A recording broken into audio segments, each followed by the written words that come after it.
Salut à tous, c'est Planck de la chaîne, bienvenue sur cette vidéo qui aujourd'hui va continuer ma réflexion que je vous ai proposée hier concernant l'auto-hypnose et cette petite problématique qui peut être assez courante, c'est de se dire ok, la transe va me permettre d'obtenir tout ce que je veux sans effort. Ou parfois avoir des suggestions trop complexes pour que la dite transe, c'est-à-dire nous dans l'état de transe, puisse réellement capter le message, sachant que c'est pas parce que on propose au subconscient que le conscient ne doit pas être actif dans cette démarche-là. Et puis, il y a ces méthodes qui sont plutôt ultra séduisantes. Et je me souviens que dans les années 2002-2003, avec les équivalents des lois d'attraction, il y avait des équivalents aussi sur la loi inversée. Alors, il y avait la loi d'attraction qui disait posez votre intention et puis vous obtiendrez le résultat. Je vous invite d'ailleurs à retrouver les lives que j'avais fait sur une relecture du bouquin Le Secret et où on s'était beaucoup amusé à voir comment le storytelling est créé, comment il y a des injonctions qui sont proposées, des suggestions qui sont plutôt cool, mais aussi des espèces de liens de cause à effet qui n'avaient aucun sens. Et au-delà donc de la loi d'attraction, il y avait des lois inversées. C'est-à-dire, il basait plus l'idée à prendre juste l'intention et puis laisser faire les choses. Déjà que dans la loi d'attraction, on n'est pas forcément ultra acteur, même si certains, au bout d'un moment, se sont dit faut quand même mettre un petit peu en place plutôt que rester assis sur votre divan pour avoir votre maison de rêve ou votre super travail.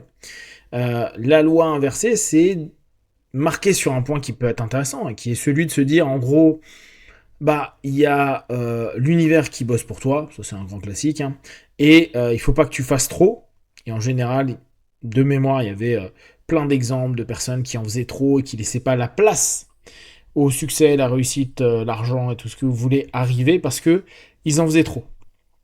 Et on peut éventuellement se dire, ok, c'est vrai que ça n'a pas toujours de sens de sursaturer mon subconscient de la même suggestion, comme pouvaient le proposer parfois des héritiers, on va dire, de la méthode Coué, même si là-dessus, je vois plutôt des Joseph Murphy, par exemple, et laisser un moment, cette espèce de respiration du subconscient, si on reste dans un dialogue hypnotique, dire en gros, vous allez en transe, vous vous proposez vos autosuggestions simples, vous mettez en place des actions conscientes pour quand même nourrir ce que vous programmez subconsciemment, pour qu'à un moment il y ait un relais d'automatisation qui se mette en place, mais comme d'habitude, initier, accompagner, aider sur certaines facettes de soi-même et corriger quand les choses automatiques se mettent pas forcément en place comme on veut.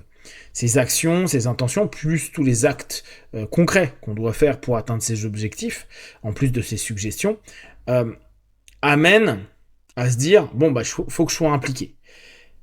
Et il est vrai que parfois, il faut aussi être observateur. C'est-à-dire se rendre compte de ce qui peut-être est en train de se modifier, changer, avancer, évoluer, si peut-être nos autosuggestions ont un retour qui nous est positif. Et je dis ça et ça peut vous paraître complètement absurde parce que si vous dites je fais que de me répéter une suggestion ou donc j'ai un objectif qui est défini, quand l'objectif arrive, au contraire, je me dis c'est cool, j'ai réussi. Et bah paradoxalement, là c'est peut-être plus les personnes qui sont dans l'accompagnement qui peuvent s'en rendre compte. En hypnose, très souvent, on a des personnes qui viennent avec une problématique parfois qui est présente dans leur vie depuis longtemps.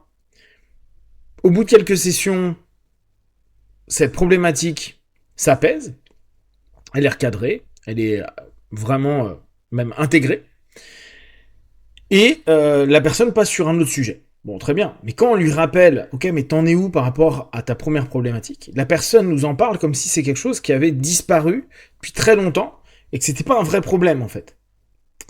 Ce qui est plutôt cool, hein. Ça veut dire que là, clairement, en tout cas sur ce laps de temps-là, après combien de temps ça va tenir, ou est-ce que ça va tenir, c'est déjà la première question, et après combien de temps, et si ça tient, bah, tant mieux, si il y a des fêlures à nous de rebosser et de l'aider à bosser là-dessus. Mais on voit à quel point Même quand on est focalisé à fond, vraiment des personnes qui disent ça fait X années que je tente d'arrêter ceci ou de stopper tel comportement, et ils se rendent même pas compte que le comportement une fois absent, il y a quelque chose qui s'est passé. Du coup, quand on fait en auto-hypnose, je vous cache pas que ça peut arriver très souvent de ne plus être focalisé réellement sur ce qu'on dit. Alors là, après, on pourrait revenir sur les notions d'intention, d'intensité émotionnelle, de création, d'imagerie mentale.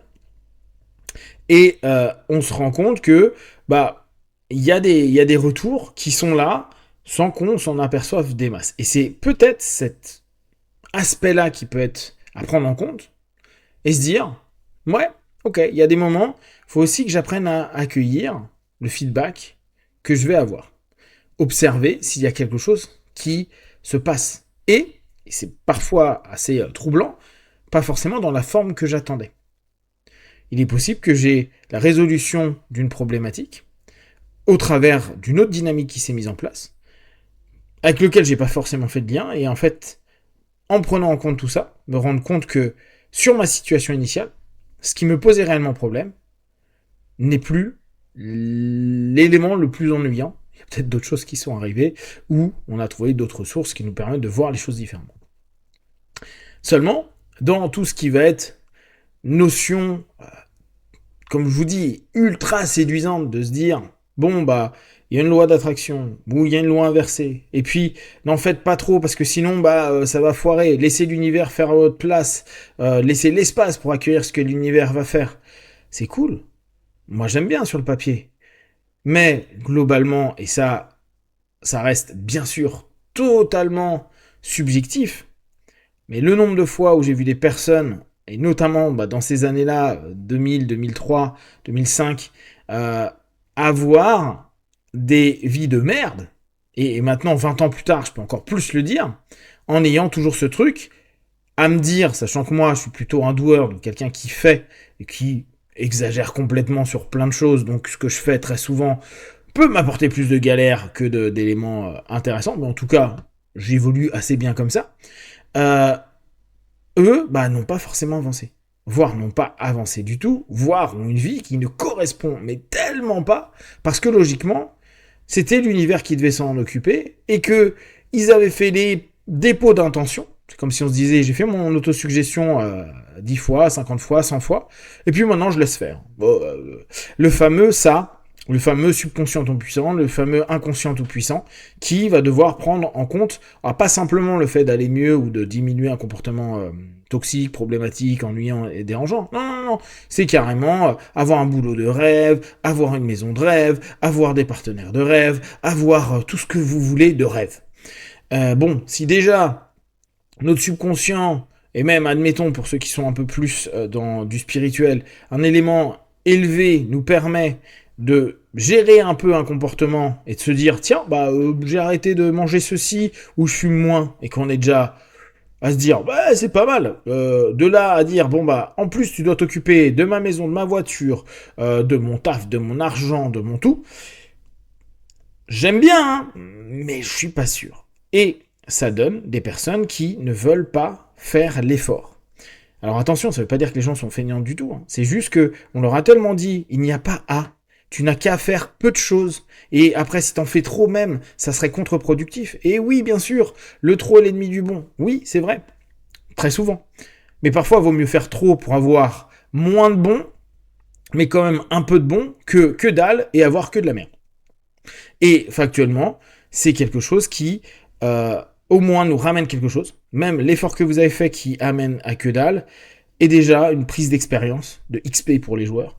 Et à partir de là, c'est pas quelque chose de perdu. Le ne rien faire vous apporte 0 XP.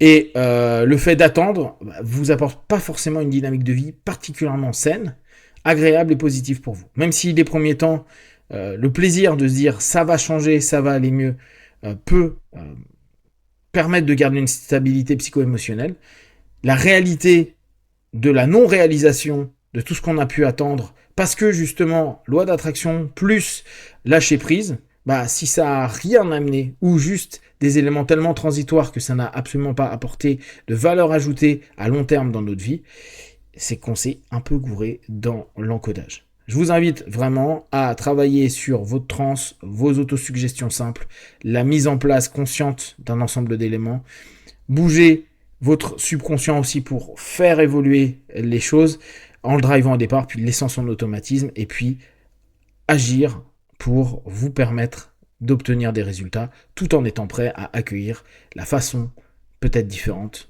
dont les résultats peuvent advenir dans votre quotidien. Si vous avez des questions, n'hésitez pas, et comme d'habitude, de tout ce que je propose, ne prenez que ce qui est bon et juste pour vous tester, observer, analyser et concluez. Ciao, ciao.